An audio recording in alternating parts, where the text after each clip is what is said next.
दोस्तों, स्वागत है आपका हिंदी स्टूडियो यूट्यूब चैनल पर। आज हम अर्थालंकारों में पढ़ेंगे विरोधाभास अलंकार, तद्गुण अलंकार, अतद्गुण, मिलित, उन्मिलित, अर्थांतरन्यास और मानवीकरण अलंकार पढ़ेंगे।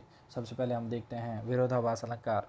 इसमें वास्तविक विरोध ना होते हुए भी विरोध का आभास प्रतीत हो, मतलब ऐसा लगे कि विरोध हो रहा हो पर वास्तव में ऐसा नहीं हो रहा हो। जैसे इसका संधि विच्छेद करते हैं तो क्या होता है, विरोध धन आभास, मतलब हमें सिर्फ विरोध हो रहा है ऐसा प्रतीत हो पर वास्तव में ऐसा होता नहीं है। इसका सही में देखें तो देखिए, इसमें पढ़ते या सुनते समय विरोध का भाव लगता है, परंतु अर्थ करने पर विरोध का भाव क्या हो जाता है, दूर हो जाता है। तो वहाँ कौन सा अलंकार होगा, विरोधाभास अलंकार होगा। जैसे इसका उदाहरण है, मीठी लगई अखियान लुनाई, अर्थात आँखों का लावण्य मीठा लगता है। इसका अर्थ किया तब अपन को क्या अर्थ आया, आँखों का लावण्य मीठा लगता है। अब लावण्य का अर्थ क्या है,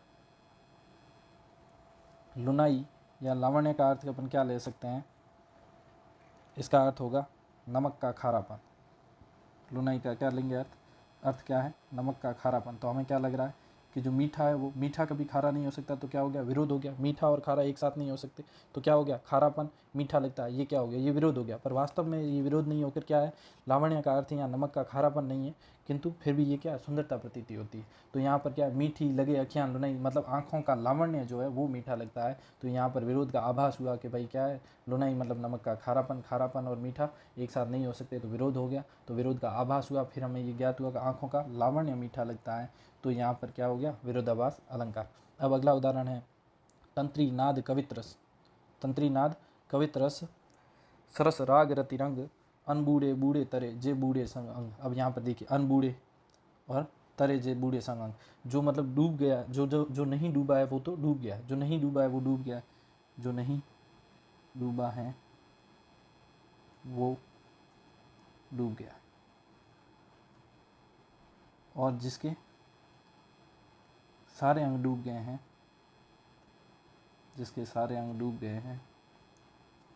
वो तैर गया है। ऐसा संभव नहीं है, जो नहीं डूबा है वो डूब गया है, और जो डूब गया है वो तैर गया है। तो यहाँ विरोध का आभास हो रहा है। वास्तव में इसका अर्थ क्या होता है, तंत्री मतलब वीणा की नाद, ठीक है, वीणा का संगीत, ठीक है। कवित्रस मतलब कविता का रस, सरस राग मतलब प्रेम का राग, और रति रंग मतलब पत्नी का प्रेम। इसमें जो व्यक्ति डूब गया है, वो पूरी तरह से डूब गया है, और जो नहीं डूबा है वो क्या है, वो डूब गया है। अब इन दोनों कथनों में विरोध हो रहा है। वास्तव में इसका अर्थ क्या है कि जो इनकी गहराई में जाकर आनंद लिया है, जिसने इनकी गहराई में जाकर आनंद लिया है, उनका जीवन सफल हो गया है, और जिसने इनकी गहराई में जाकर आनंद नहीं लिया है, उनका जीवन क्या हो गया, विफल हो गया। अगला उदाहरण देखिए, अनुराग या अनुरागी चित्त की गति समझे न कोई, अनुरागी चित्त की गति समझे न कोई, अर्थात इस प्रेमी मन या हृदय की गति कोई नहीं समझ पाया। इस प्रेमी मन या हृदय की गति कोई समझ नहीं पाया है। अब अगला विरोधाभास देखिए, अगली लाइन में देखिए क्या है, ज्यों ज्यों बूढ़े श्याम रंग त्यों त्यों उज्ज्वल होए, ज्यों ज्यों बूढ़े श्याम रंग त्यों त्यों उज्ज्वल होए। तो श्याम काला, ठीक है। आप देखिए, काले में डूबने के बाद कभी कोई सफ़ेद होता है, नहीं ना, काले में डूबने से सफ़ेद नहीं होता है। तो विरोध का आभास हो रहा है। वास्तव में इसका अर्थ क्या है, वास्तव में इसका श्याम का अर्थ है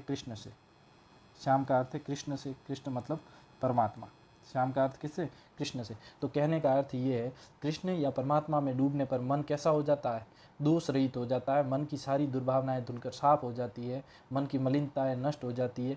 तो क्या हो जाता है, मन उज्जवल हो जाता है। तो कहने का मतलब ये है कि जिस प्रकार कृष्ण में डूबा जाता है, परमात्मा में डूबा जाता है, उस प्रकार आपके मन में क्या हो जाता है, दोष रहित हो जाता है मन। इस कारण यहाँ जो विरोध आ रहा था कि काले रंग में डूबने से उज्जवल हो जाता है, तो वो विरोध समाप्त हो जाता है। तो विरोध का सिर्फ आभास होता है, इस कारण यहाँ पर विरोधाभास। अब देखिए, सुधि आए सुधि जाए, यहाँ पर क्या बताया, सुधि आने से सुधि चली जाती है।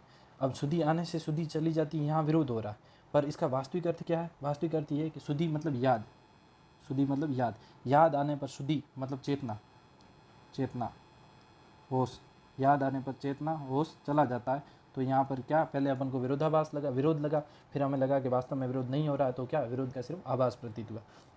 अब यहाँ देखिए, शीतल ज्वाला जलती है, ईंधन होता दृग्जल का, यह व्यर्थ सांस चल चल कर करती है काम अनिल का। तो यहाँ देखिए शीतल और ज्वाला, ज्वाला मतलब आग, आग कभी भी शीतल नहीं हो सकती, ज्वाला आग, आग हमेशा गर्म होगी, आग कभी भी शीतल नहीं होगी। पर यहाँ क्या कहा, प्रेम की अग्नि, कौन सी आग, कौन सी ज्वाला, प्रेम की, प्रेम की अग्नि हमेशा क्या करती है, शीतलता पहुँचाती है, मतलब आनंद देती है। तो अर्थ के बाद हमें पता चला कि ये वास्तव में विरोध न होकर क्या है, विरोध का सिर्फ आभास मात्र है। अगला अलंकार है तद्गुण अलंकार। तद्गुण अलंकार का हम संधि विच्छेद करें तो तत् धन गुण, तत् धन गुण मतलब उसके गुण। परिभाषा क्या, जहाँ उपमेय उपमान का रंग रूप या गुण ले ले, अर्थात जब एक वस्तु दूसरी वस्तु के संपर्क में आने पर उसके रंग रूप या गुण को ग्रहण कर ले तथा उसी के समान हो जाए, वहाँ तद्गुण अलंकार होता है। कहने का मतलब है कि एक वस्तु दूसरी वस्तु के संपर्क में आती है तो उसके संपर्क में आने से गुणों को, उसके गुणों को सारा ग्रहण कर लेती है, जिसके कारण वो उसके समान हो जाती है, अर्थात उसके समान हो जाती है। तो वहाँ पर कौन सा अलंकार हो जाएगा, तद्गुण अलंकार हो जाएगा। जैसे उदाहरण से समझते हैं, उदाहरण से देखिए, श्वेत कमल, श्वेत मतलब श्वेत, श्वेत मतलब श्वेत, ठीक है। श्वेत कमल, कर मतलब हाथ, हाथ में लेते ही, अरुण, अरुण मतलब लाल से है, कमल लाल कमल के समान छवि देता है। अब यहाँ क्या है, श्वेत रंग का जो कमल है उसको हथेली के संपर्क में आने पर हथेली की जो लालिमा है, हाथों की जो लालिमा है उसको ग्रहण कर लेता है और वो किसके समान दिखता है, लाल कमल के समान दिखता है। तो उसने किसके गुण ले लिए, लाल कमल के गुण ले लिए। तो इस कारण यहाँ पर कौन सा हो जाएगा, तद्गुण अलंकार हो जाएगा। फिर अगला देखिए, धूमहु तजे सहज करुआए, धूमहु मतलब धुआं, ठीक है। और अगर प्रसंग सुगंध बसे, अगर मतलब चंदन का चूर्ण। अब यहाँ पर क्या कहा गया है, ये कहा गया है कि धुआं अगर के संपर्क में अर्थात चंदन के चूर्ण के संपर्क में आ जाता है तो वो अपनी स्वाभाविक जो कड़वाहट है, कड़वापन है, उसको छोड़कर कैसा हो जाता है, सुगंधित हो जाता है। कैसा हो जाता है, सुगंधित हो जाता है। अगला उदाहरण है, अधर धरत हरि के परत, ओठी दिठी पट ज्योति, हरित बांस की बांसुरी इंद्रधनुष रंग होती। अब देखिए बांस का रंग कैसा होता है, हरा, बांसुरी हरी है, और वो कहाँ पर है, अधर मतलब कृष्ण के होठों पर, कृष्ण के होठों पर धरी जाती है। फिर उनकी दृष्टि, दीठी मतलब दृष्टि उस पर पड़ती है, जिस दृष्टि में क्या है, श्वेतता भी है और कालापन भी है। तो दृष्टि में कुछ कालापन कुछ श्वेतता है। फिर उनके पट मतलब वस्त्र, वस्त्र वस्त्रों की जो ज्योति है, वस्त्रों की जो आभा है वो कैसे, वस्त्र ज्योति के समान मतलब कैसे, पीले हैं। तो ये सारे रंग उस पर पड़ते हैं तो वो कैसी हो जाती है, इंद्रधनुष के समान हो जाती है। तो यहाँ पर तद्गुण, जैसे देखिए बांसुरी बांस की बनी है तो हरी है, उसे अपने अधरों पर धारण करते हैं श्री कृष्ण, तो अधरों का रंग लाल है तो उसमें लालिमा आ जाती है। दृष्टि में कुछ कालापन कुछ श्वेतता है तो वो रंग आ जाते हैं। फिर वस्त्र पीले हैं तो वो रंग, और ये सब मिलकर उसको किसके समान कर देते हैं, सब मिलने के कारण वो इंद्रधनुष जैसी हो जाती है। इस कारण यहाँ पर भी तद्गुण अलंकार है। जैसे अगला देखिए, लेकर मैं मोती करत तू मूंगा को मोल, कर मतलब हाथ, आपको बताया। मोती कैसा है, श्वेत रंग का, श्वेत रंग का मोती, और मूंगा लाल रंग का होता ही है, मूंगा। अब यहाँ पर क्या कहा गया, एक स्त्री है जो दुकान पर जाती है, दुकान पर जाकर क्या करती है, मोती अपने हाथ में लेती है, और मोती में उसकी जो हथेलियाँ हैं वो लाल हैं, और उनका लाल रंग ग्रहण करने के कारण वो मोती कैसा हो जाता है, मूंगे के समान हो जाता है, और वो नायिका भ्रांति में आ जाती है। और वो क्या पूछती है, दुकानदार से क्या पूछती है कि ये मूंगे किस भाव दिए, ये मूंगे किस भाव दिए। वास्तव में वो क्या है, सफ़ेद श्वेत मोती है, पर उसके हाथों की लालिमा के कारण वो कैसा हो गया, मूंगे के समान हो गया। तो फिर वो क्या कह रही है कि ये मूंगे किस भाव दिए। तो यहाँ हमेशा याद रखना है, तद्गुण अलंकार में कभी कभी भ्रांतिमान अलंकार साथ आता है। आपको मैंने पढ़ाया था भ्रांतिमान अलंकार, जहाँ भ्रांति हो जाती है। तद्गुण अलंकार में कभी कभी भ्रांतिमान अलंकार साथ आता है,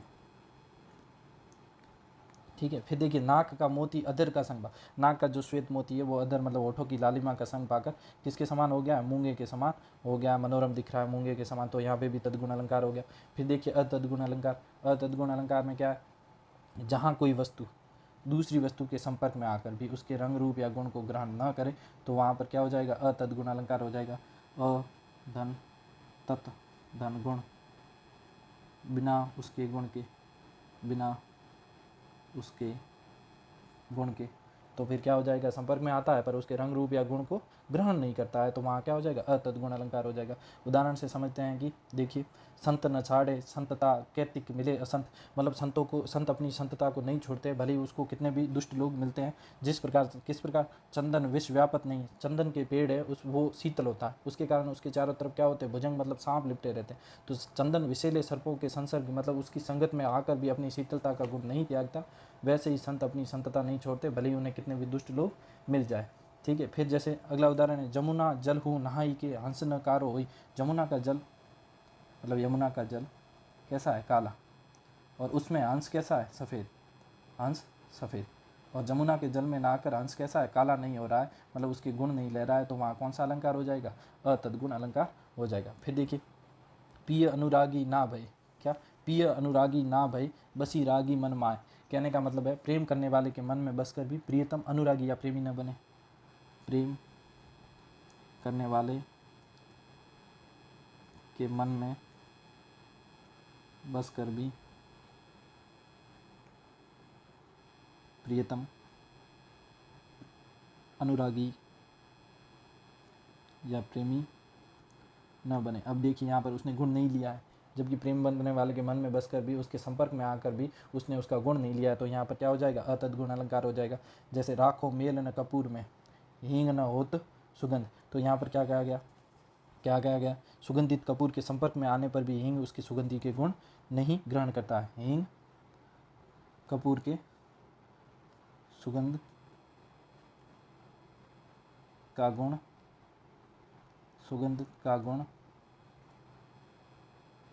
नहीं ग्रहण करता है, तो यहाँ पर भी क्या हो गया, अतद्गुण अलंकार हो गया। अगला अलंकार है आपके मिलित अलंकार। मिलित अलंकार की परिभाषा क्या है, जहाँ कोई वस्तु समान रंग, मिलित का मतलब क्या होता है, मिलना, मिलित का शाब्दिक अर्थ क्या हो गया, मिलना। और मिलना मतलब देखिए, जहाँ कोई वस्तु समान रंग रूप या गुण वाली दूसरी वस्तु से मिलती है, उसके संपर्क में आती है, उसमें इस प्रकार मिल जाए कि पहचान में भी न आए, अर्थात अलग दिखाई ना पड़े, एकाकार हो जाए, तो वहाँ कौन सा होगा, मिलित अलंकार होगा। उदाहरण से समझते हैं। उदाहरण क्या है पहला, कि जान्यो परत न सखी लग्यो तन केसर को लेप।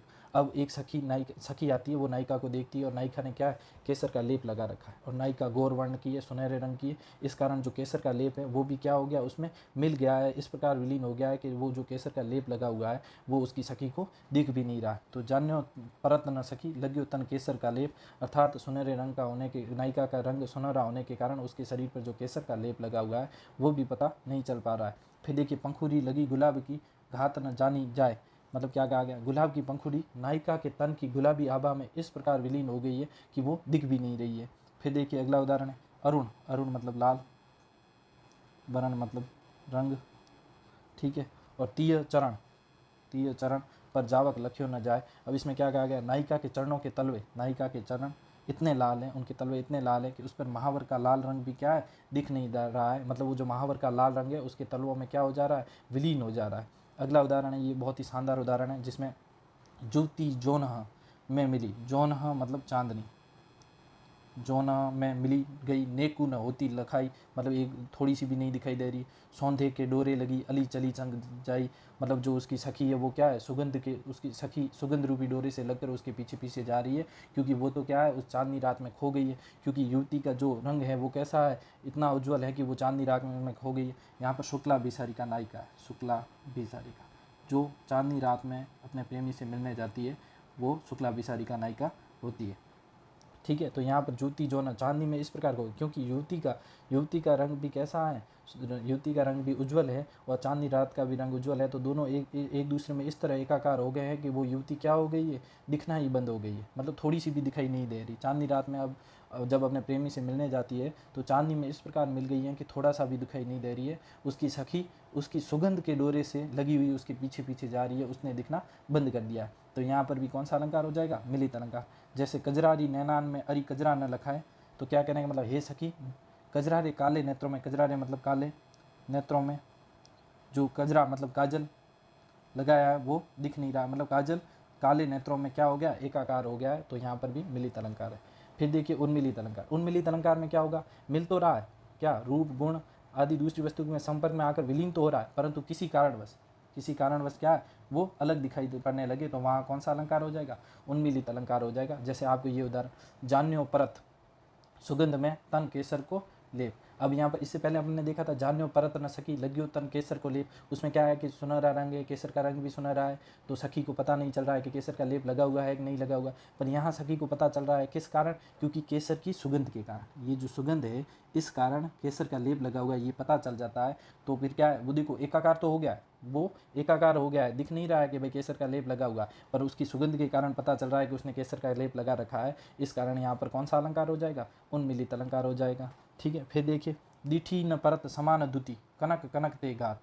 ठीक है, यहाँ पर क्या कहा गया है कि दीठी न परत समान दुति कनक कनक ते गात भूषण कर करकस लगत परस पिछाने जात। अब यहाँ पर कहा गया है कि दिखाई नहीं पड़ रहा है, दीठी मतलब दिखना, दिखाई नहीं पड़ रहा है कि समान दुति कनक की और उसके शरीर की, जो शरीर सोने जैसा शरीर है और जो उसके सोने के आभूषण है उनकी जो आभा है, चमक है, द्युति मतलब आभा और चमक एक जैसी है, इस कारण वो दिखाई नहीं पड़ रहे हैं, वो एक दूसरे में मिल गए हैं, तो पता नहीं चल रहा है कि दोनों एक दूसरे से अलग है। पर क्या है, भूषण भूषण कर करकस लगत परस पिछाने जात। भूषण कर करकस लगत मतलब जो आभूषण है, आभूषणों और परस मतलब स्पर्श से, ठीक है, कर्कश मतलब कठोर, आभूषणों को हाथ लगाने पर, स्पर्श करने पर वो कैसे लगते हैं? कठोर लगते हैं, तथा स्पर्श से पहचान में आ जाते हैं। किससे पहचान में आते हैं? स्पर्श से पहचान में आ जाते हैं। इस कारण यहाँ पर कौन सा अलंकार हो जाएगा? उन्मिलित अलंकार हो जाएगा।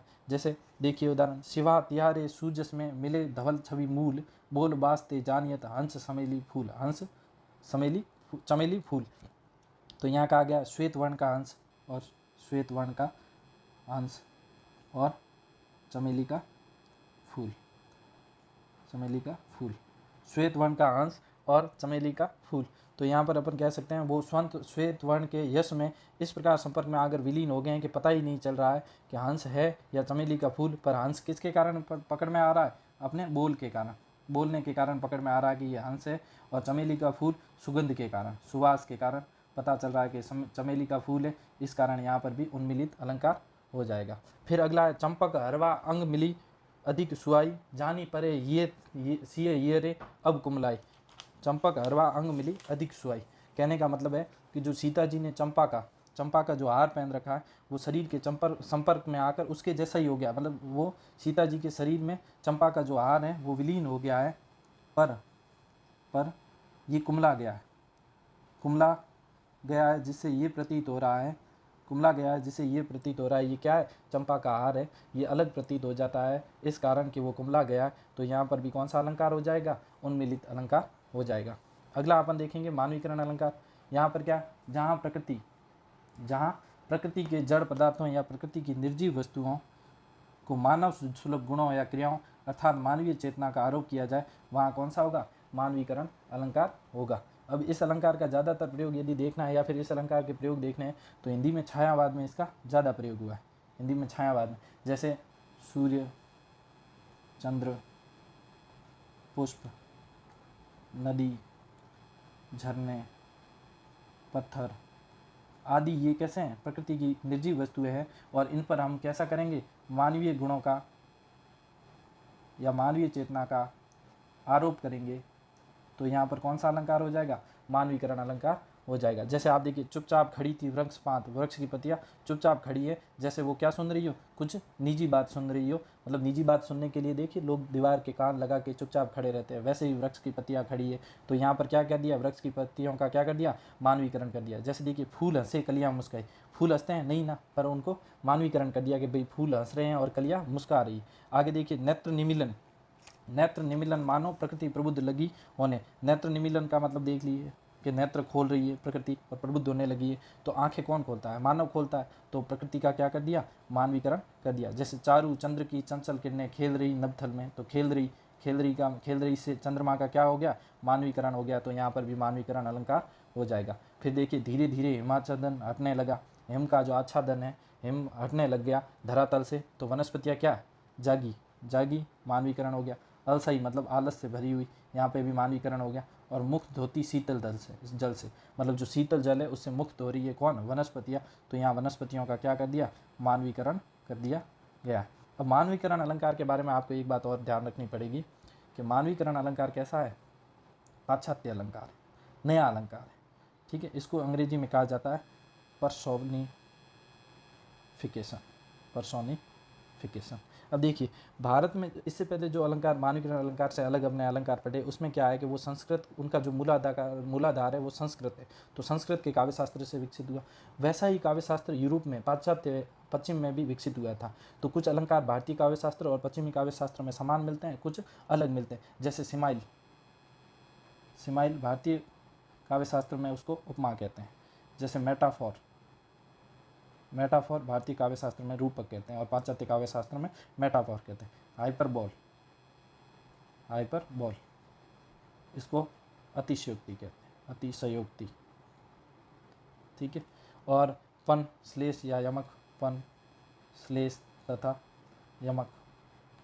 तो इस प्रकार हम देख सकते हैं कि मानवीकरण अलंकार भी क्या है, पाश्चात्य अलंकार है, नया अलंकार है, नवीन पाश्चात्य अलंकार कहा जा सकता है। फिर हम देखते हैं इससे आगे अर्थांतर न्यास अलंकार।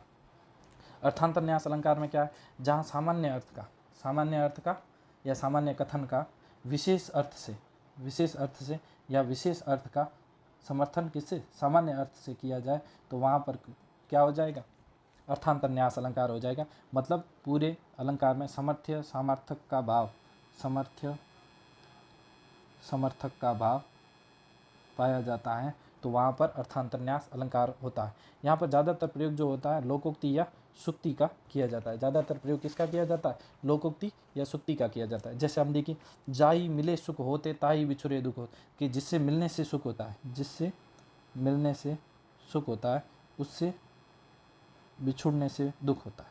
कहने का मतलब ये है। अब ये सामान्य बात होगी, सामान्य बात होगी।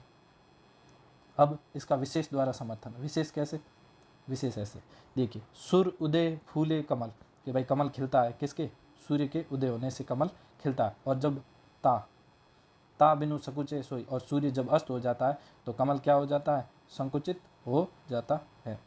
तो क्या है, जिसके मिलने से सुख होता है उसके बिछुड़ने से दुख होता है। और इसका विशेष समर्थन, विशेष अर्थ से समर्थन करवाया किससे, कि भाई जिस प्रकार सूर्य का जब उदय होता है तो कमल खिल जाता है, और जब सूर्यास्त हो जाता है तो कमल संकुचित हो जाता है। इसका समर्थन करवाया, तो समर्थ्य समर्थक का भाव आ गया। तो यहाँ पर कौन सा अलंकार हो गया, अर्थांतर न्यास अलंकार हो गया। जैसे अगला देखिए, बड़े न गुगनी बिनु, गुगनी मतलब गुण, बड़े न गुण बिनु, बड़े न उजे गुगनी बिनु विरुद्ध बड़ाई पाए। अब कहने का मतलब ये, बिना गुणों के कोई व्यक्ति बड़ा नहीं होता है, बिना गुणों के कोई व्यक्ति बड़ा नहीं होता। यदि कोई दिखावा कर दे और दिखावे के कारण क्षणिक यश, वो दिखावे के कारण आपको, दिखावे के कारण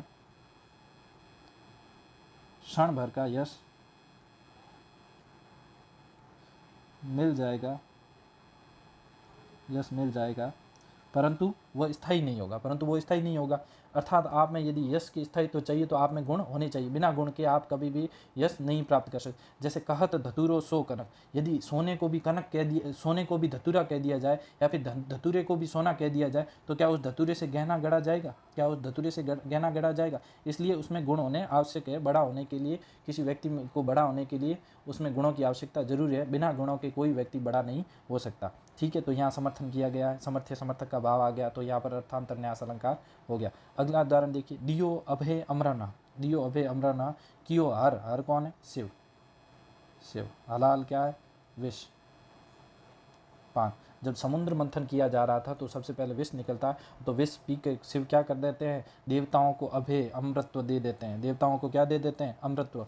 कि क्या यहाँ पहले शंकर संबंधी विशेष बात कही गई, यहाँ विशेष द्वारा विशेष बात का समर्थन किससे किया गया, सामान्य बात से समर्थन किया गया। विशेष बात का समर्थन, विशेष अर्थ का समर्थन, विशेष कथन का समर्थन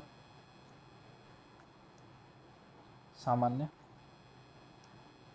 कथन से किया गया है। ठीक है, तो दियो अभय अमरन कहने का मतलब ये है कि शंकर ने, शिव ने समुद्र मंथन से निकले हुए विष का पान करके देवताओं को क्या कर दे दिया है, अभयदान दे दिया है, अमृतत्व दे दिया है। फिर इस बात का समर्थन देने के लिए क्या कहा गया कि महापुरुष परोपकार, मतलब परोपकार, महापुरुष परोपकार के लिए कौन कष्ट नहीं सहते, महापुरुष क्या करते हैं, परोपकार के लिए कष्ट सहते ही है। अब देखिए अगला उदाहरण, कोटि जतन कोहु करे, कोई भी व्यक्ति करोड़ों जतन कर ले, करोड़ों प्रयास कर दे, दुष्ट व्यक्ति की प्रकृति में किसी भी प्रकार का अंतर नहीं आएगा, दुष्ट की प्रकृति में अंतर नहीं आएगा। फिर देखिए, नल बल जल ऊंचो चढ़े अंत नीच को नीच। नल के द्वारा, नल के बल के द्वारा जल को ऊपर चढ़ाया जा सकता है, पर वो अंत में क्या आएगा, नीचे ही आएगा। जल की जो गति होगी वो नीचे की दिशा में होती है, जल का प्रवाह हमेशा नीचे की ओर होता है। तो नल के बल पर उसको ऊंचा तो चढ़ाया जा सकता है, पर उसकी गति अंत में क्या होगी, नीचे ही होगी। अर्थात दुष्ट व्यक्ति की प्रकृति में कभी भी अंतर नहीं लाया जा सकता, वो हमेशा नीच हरकत करके ही रहेगा, नीच प्रकृति ही रहेगी उसकी। इससे आगे हम पढ़ेंगे कल।